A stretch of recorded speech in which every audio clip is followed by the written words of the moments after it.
성도 여러분, 안녕하십니까? 2025년 한 해가 시작될 때 참 많은 희망과 목표를 세웠습니다. 그런데 벌써 올 한 해도 이제 겨우 한 달, 12월만 남겨둔 지금 더 나은 한 해가 되리라 소망했던, 희망하고 목표했던 일들은 얼마나 이루셨습니까? 아직 이루지 못한 것들이 있다면 남은 시간 동안 최선을 다해 꼭 이루시기를 바랍니다. 오늘 이 안식일에도 하나님의 축복과 은혜 속에 행복하고 평안한 쉼이 있는 안식일이 되기를 기도합니다. 개들이 어떤 사람이 지나갈 때는 유난히 짖고 어떤 사람에게는 짖지 않는 경우가 있습니다. 여러분은 어떤 경우입니까?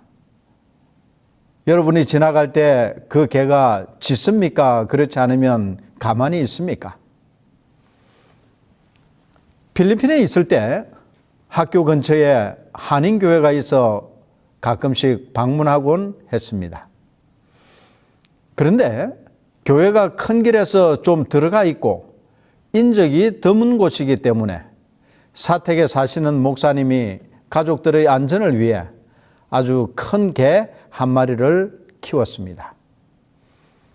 그런데 이상하게 그 개는 한국 사람들을 보면 가만히 있는데 필리핀 사람만 보면 그 굵은 목줄이 끊어질 듯이 달려들며 짖는 것이었습니다. 참 신기했어요. 그 개가 어떻게 한국 사람을 알아보는지. 그런데 그런 궁금증을 가진 한 심리학자가 그 이유를 찾기 위해 연구를 거듭한 것 후에 결과를 발표했습니다. 개들은 무엇인가 안정되지 못한 사람이 두려운 마음을 품고 개 앞을 지나가게 되면 그 사람이 떠는 진동이 개의 촉감에까지 전달되므로 그 개가 짖게 된다는 것입니다. 세계는 지금 미래에 대한 불확실성으로 인해 극도의 불안과 공포심을 가지고 있습니다. 미국의 트럼프 대통령에 의해 촉발된 관세 전쟁이 전 세계를 흔들고 있고 세계 곳곳에서 발생하는 자연계의 극심한 재해로 인해 수많은 희생자들이 생겨나고 곳곳에서 발생하고 있는 전쟁으로 인해 군인을 비롯한 많은 민간인들이 죽임을 당하고 그보다 훨씬 많은 수의 난민들이 고통과 괴로움을 당하고 있습니다. 이미 지나간 경험이기는 하지만은 에이즈, 사스, 메르스, 그리고 코로나19 등의 전염병으로 수많은 사람이 목숨을 잃었습니다.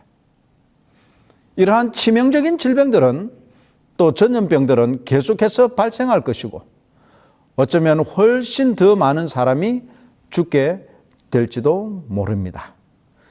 왜냐하면 국가 간의 교류가 작고 왕래가 많기 때문에 특정 지역에 발생한 전염병도 순식간에 국제화되는 시대이기 때문입니다. 그래서 감기, 연가시 같은 국내 영화나 아웃브레이크 같은 서양 영화에 수많은 관객이 몰리는 것입니다. 두려움은 오늘날 세계 모든 사람이 가지고 있는 공통적인 느낌입니다. 그러므로 오늘 이 안식일에는 시편 42편 5절의 말씀을 기초로 하나님께 소망을 두라는 제목의 말씀으로 미래에 대한 불안과 두려움 대신 우리를 위해 마련하신 하나님의 참 평안을 나누고자 하는 것입니다. 불안과 두려움은 아담이 범죄하고 난 후에 가장 먼저 느낀 감정이었습니다. 창세기 3장부터 인류가 어떻게 죄를 짓고 그 결과가 무엇인지를 기록하고 있습니다. 범죄 이전에는 인간과 하나님이 아주 자유롭게 얼굴을 대면하여 이야기하고 그 만남이 너무나 기쁘고 즐거운 시간이었습니다. 그런데 죄를 범한 후에 그들을 찾아오신 하나님을 대하는 아담과 하와는 전혀 다른 반응을 보였습니다. 첫째, 그들은 하나님의 낯을 피했습니다. 두 번째로 숨었어요. 세 번째로 하나님을 보기를 두려워했습니다. 그리고 네 번째로 핑계를 대었습니다. 즉 덮어 씌우기 했어요. 이 모든 것이 불안, 즉 두려움 때문이었습니다. 굳이 조금 전에 말씀드린 것과 같은 굵직굵직한 사건들이 아니어도 불안이 도미노처럼 번지는 시대입니다. 10대는 입시에 대한 실패에 대한 두려움, 20대는 취업 실패에 대한 두려움, 30대는 결혼에 대한 두려움, 40대부터는 이제 노후에 대한 두려움이 있습니다. 50대에는 직장에서 구조조정으로 인해 실직할 두려움이 있고 60대는 건강에 대해 불안해한다고 합니다. 그리고 모든 세대에서 미래에 대한 불확실성에 대한 두려움과 불안이 편만해 있다고 합니다. 그래서 심리학자들은 현대를 가리켜 불안의 시대라고 말하고 있습니다. 미국의 심리학자인 롤로 메이 박사는 불안은 이 시대의 가장 절박한 문제이다라고 말했습니다. 나폴레옹 힐은 현대인이 불안이나 두려움을 느끼는 7가지 요인을 성경에서 찾아 제시했습니다. 첫 번째는 가난입니다.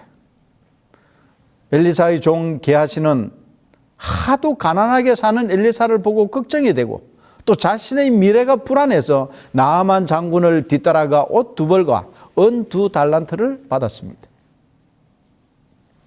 두 번째 두려움은 실패에 대한 두려움입니다. 사울 왕은 블레셋과의 전쟁에서 혹시라도 패하게 될까 두려워 엔돌의 신접한 여인을 찾아갔습니다. 세 번째는 질병에 대한 두려움입니다. 대표적인 예가 여러 해를 혈루증으로 앓던 여인이 고침을 받지 못한 상태에 있었다는 사실이에요. 네 번째는 사랑에 대한 두려움입니다. 야곱이 두 아내인 레아와 라헬 사이에서 겪은 갈등과 또 그들의 질투, 이런 것들에 대해 두려움을 가지게 되었습니다. 다섯 번째는 노후에 대한 두려움입니다.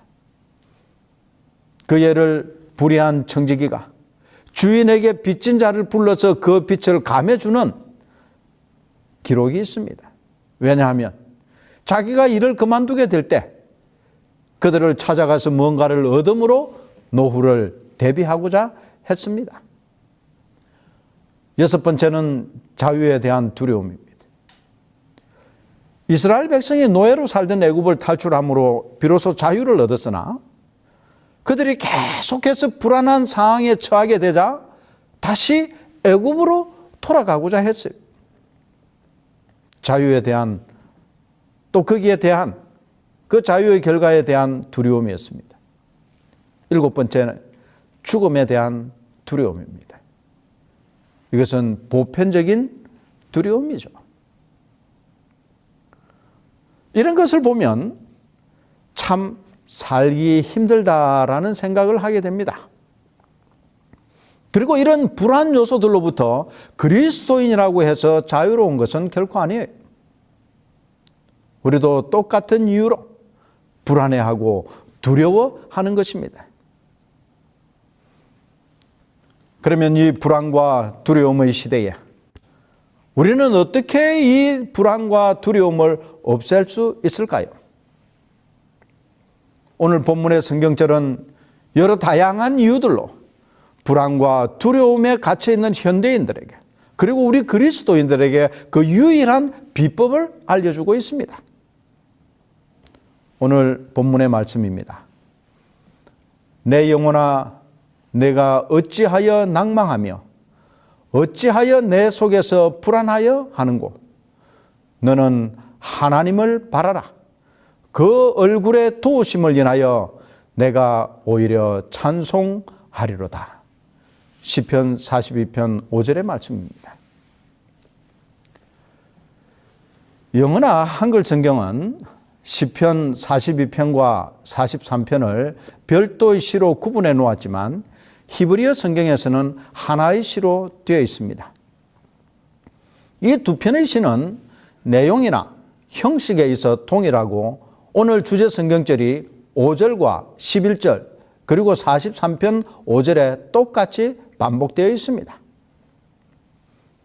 환난, 고난, 두려움 그리고 불안한 가운데서 하나님의 도움을 간절히 구하는 것입니다. 그런데 이 시에서 볼 수 있는 재미있는 사실은 이 시들이 일종의 독백 형태의 시입니다. 먼저 자신에게 묻죠. 내 영혼아, 내가 어찌하여 낙심하며 어찌하여 내 속에서 불안해하는가? 때때로 여러분들도 스스로에게 이러한 질문을 하는 경우가 있지 않습니까? 큰 사고나 잘못을 저지르고 나서 내가 왜 이랬지? 또 하는 일이 잘 안 될 때 야, 너 뭐 했어? 또 해서는 안 되는 일을 우격다짐으로 하고 난 뒤에 야, 너 어쩌려고 그래? 등의 독백을 하는 경우가 있습니다. 그래서 세상에서 제일 인식하기 어려운 존재가 바로 나 자신인 것이에요. 몇 억만 광년이 걸리는 먼 우주에 있는 은하계를 연구하는 과학자가 출근길에 새치기 한 차량을 향해 빵빵거리고 상향등을 껐다 켰다 합니다. 심지어 고함을 지르는 그런 옹졸한 짓을 하기도 합니다. 엄청난 주식을 거래하고 수천억 원의 돈을 관리하는 정권사의 간부가 구걸하는 거린에게 1,000원짜리 한 장을 줄까 말까 고민하는 그런 인색함이 있는 줄 몰라요. 우리가 매우 고상하고 거룩하고 점잖은 것처럼 보이나 그 안에 또 다른 내가 있다는 것을 아는 사람이 많지 않습니다. 학이 연못 가운데 한 다리로 서서 먼 하늘을 바라보고 있는 모습이 마치 세상에 아무 관심 없이 고상하고 고고해 보이는 듯 하지만 발밑에 미꾸라지 한 마리가 지나가면 그것을 잡으려고 그 긴 부리를 물속에 집어넣고 야단 법석을 떠는 것입니다. 배가 고프면 먹을 것만 보이고 목이 마르면 마실 것만 보이고 소변이 급하면 화장실만 찾게 되는 것입니다. 마찬가지로 우리가 어려움과 고난과 재난과 위험에 처하면 나의 평소 모습과는 전혀 다른 나의 모습을 보게 됩니다. 오늘 본문의 말씀도 그렇습니다. 평소에는 믿음이 있고 여유도 있고 무사태평인 줄 알았는데 위험이 닥치고 재난을 직면하니 두렵고 불안하고 안정을 찾을 수가 없어 안절부절 못하는 자신의 모습을 보게 되는 것입니다. 새롭게 시작한 사업이 잘 되어야 할 텐데 계획대로 되지 않아 부도가 날 상황입니다. 그래서 열심히 기도하지만 회복될 기미가 없습니다. 밤낮 자지 않고 열심히 일하는데도 형편이 나아질 기미가 보이지 않는 것이에요. 또 열심히 교회 다니며 아들의 대학 입학을 위해 철학 기도도 하고 금식 기도도 했는데 매번 몇 점 차이로 떨어집니다. 질병으로 아프고 불편한 몸이 빨리 온전히 회복되기를 간절히 기도하는데 차도가 없고 여전히 아프고 힘듭니다. 이런저런 이유들로 지치고 힘들고 앞이 보이지 않을 때 우리는 주저앉아 버립니다. 그때 마음속에 한 가지 의문이 떠올라요. 정말 하나님이 계신가? 내가 무슨 죄가 많아서 이럴까?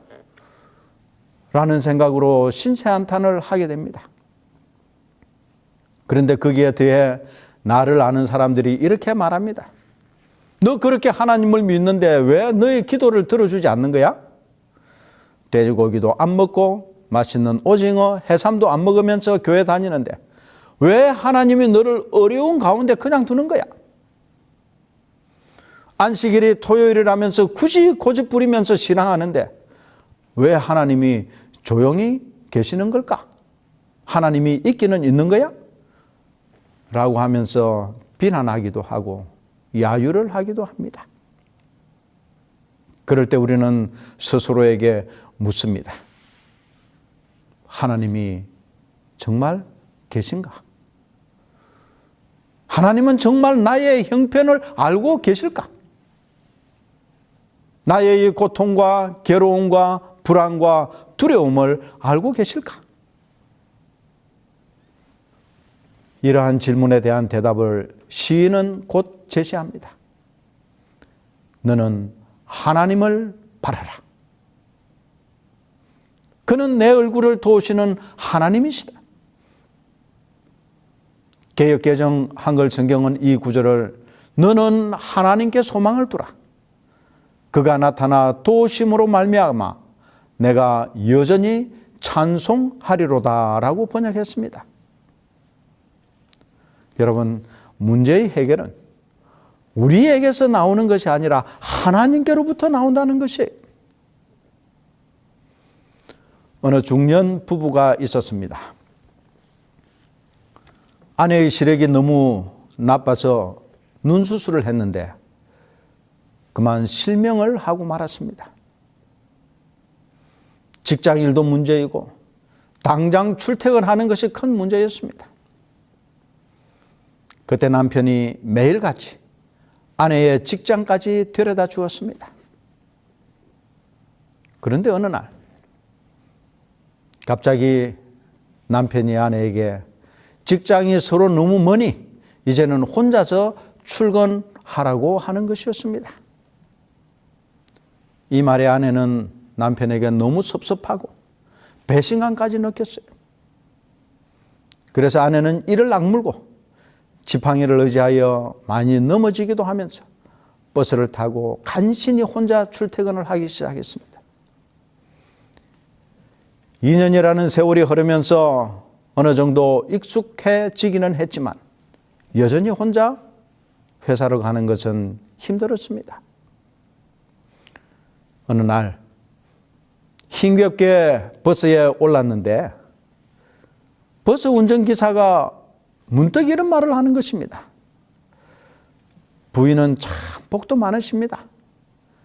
매일 남편이 버스에 함께 앉아 있어주고 부인이 직장 건물에 들어가는 순간까지 지켜보다가 등 뒤에서 손을 흔들어주며 보이지 않는 격려를 해주니까요.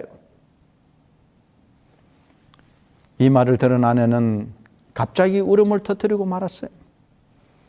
그동안 남편이 섭섭해서 원망도 하고 불평도 하고 미워했는데 계속해서 남편이 자기 자신을 뒤에서 말없이 바라보고 있었다는 사실을 알고 감격해 우는 울음이었습니다. 사람들은 때때로 자신의 고난, 염려와 불안과 두려움에 대해 하나님께서 침묵하시는 것처럼 보여 하나님을 원망하기도 합니다. 그러나 그런 때에도 하나님은 나의 모든 길과 나의 눕고 일어서는 것을 살펴보십니다.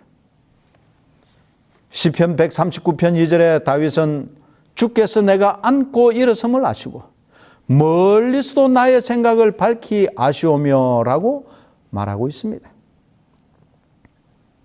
하나님이 나하고는 상관이 없는 것 같고 나를 모른 척하는 것 같지만 하나님은 우리가 넘어질 때도 우리가 고통당할 때도 실패할 때도 언제나 우리의 뒤에서 우리를 살피시고 필요할 때 필요한 시간에 도와주시기 위해 서 계십니다. 그런데 우리는 그런 사실을 잘 모르고 의식하지도 못해요. 그래서 괜한 의심을 하고 낙담하고 불안하고 두려움을 가지는 것입니다. 믿음의 사람은 이러한 때에 내가 직면한 그 문제와 고난과 환난에 그의 시선을 두지 않습니다. 그 너머에서 그런 환경까지도 통제하고 계시는 하나님을 바라보는 것이 2차 세계대전 때 유럽의 연합군 포로 수용소에서 군의관들이 만들어낸 새로운 병명이 하나 있었다고 합니다. 그것은 가시철망병이라는 것입니다. 가시철망병. 그 병의 증상은 극도로 우울해지고 먹어도 살이 안 되고 전신이 쇠약해져서 누워만 있으려고 하는 것이었습니다. 원인도 모르고 그러니 자연적으로 치료 방법도 없었습니다. 그래서 철망 속에 갇혀 사는 상황에서 온 병이라고 해서 가시철망병이라고 불렀습니다. 이 환자들의 행동에 나타나는 공동점이 있었는데 그것은 모든 일에 거의 하루 종일 투덜대고 불평하는 것뿐이었습니다. 자기를 가두고 있는 이 가시철망이 희망을 앗아가 버렸다고 불만을 터뜨리는 거예요. 그런데 놀라운 것은 그 수용소에 있는 모든 사람들이 그 병에 걸린 것은 아니라는 사실이에요. 같은 수용소에 있으면서도 어떤 사람은 이 병에 걸리고 어떤 사람은 걸리지 않는 이유가 뭘까요? 그것은 하루 종일 눈앞에 있는 가시철망만 바라본 사람은 그 병에 걸렸고 그 철망을 넘어 푸른 하늘도 보고 철망 밑에 핀 들국화도 보고 고향을 그려보고 사랑하는 사람들을 생각하며 내일을 꿈꾸는 사람들은 그 가시철망병에 걸리지 않았다는 것입니다. 하나님을 바라보십시다. 그분께 우리의 소망을 두도록 하십시다. 이것이 오늘 불안과 두려움을 극복하는 유일하고 가장 효과적인 방법입니다. 사슴이 시냇물을 찾기에 갈급함 같이 내 영혼이 주를 찾기에 갈급하나이다. 시편 42편 1절의 말씀입니다. 아마도 여러분들이 잘 아시고 암송하시고 노래로 부르기도 하는 성경 구절일 것입니다. 그런데 저는 이 성경절을 단순히 목마른 사슴이 그 갈증을 풀기 위해 시냇물을 찾는 줄로만 이해했습니다. 그런데 물론 그런 의미도 있지만 더 중요한 사실은 맹수에게 쫓기는 사슴이 자신의 몸을 담글 수 있는 시냇물을 찾는 것이라고 합니다. 즉 자신의 몸에서 나는 냄새를 맡고 맹수들이 끝까지 추격해 오기 때문에 물속에 자기 몸을 담그면 그 냄새가 사라져 쫓아오던 맹수들이 추격을 멈추고 돌아간다는 것이에요. 이 갈급함은 단순히 갈증을 해소하기 위해 물 한 모금을 찾는 것이 아니라 그야말로 목숨을 걸고 찾는 갈급함입니다. 이런 갈급함으로 하나님을 바라보십시다. 그분에게 소망을 두십시다. 나 자신의 어떠함을 뛰어넘어 적극적으로 하나님께 감사드리고 찬양하고 송축하는 일은 우리로 하여금 영적 침체에 오래 머물게 하지 않고 더욱 그분의 보좌 앞으로 우리를 인도해 갈 것입니다. 여호와를 바라는 것, 하나님께만 우리의 소망을 두는 것, 이것이 우리 앞에 직면한 모든 위험과 불안과 두려움에서 우리를 벗어나게 해주는 유일한 방법입니다. 오늘 이 기쁨과 소망이 우리의 마음에 충만하고 우리의 삶을 통해 경험되어지기를 바라며 오늘 말씀을 줄이겠습니다. 기도하겠습니다. 사랑과 자비가 많으신 주님, 늘 우리와 함께 계시고 우리 곁에 계시고 우리의 등 뒤에서 우리를 인도하시며 붙드시며 지키시는 그 은혜와 사랑을 인하여 감사합니다. 미래에 대한 두려움들, 우리가 겪고 있는 어려움과 역경들 때문에 불안하고 두려워하지만 우리 곁에 하나님이 계심을 기억하게 하시고 그 하나님을 바라고 하나님께만 우리의 소망을 두는 믿음의 사람들 되게 해 주시옵소서. 오늘 이 안식일 하나님께서 주시는 참 평안이 우리 각자의 심령을 충만히 채워주셔서 이 모든 불안과 두려움과 염려에서부터 벗어나 하나님 안에서 참 평안과 쉼을 얻는 소망을 가지는 복된 안식일 될 수 있도록 축복해 주시옵소서. 예수님 이름으로 감사하며 간절히 기도드리옵나이다. 아멘.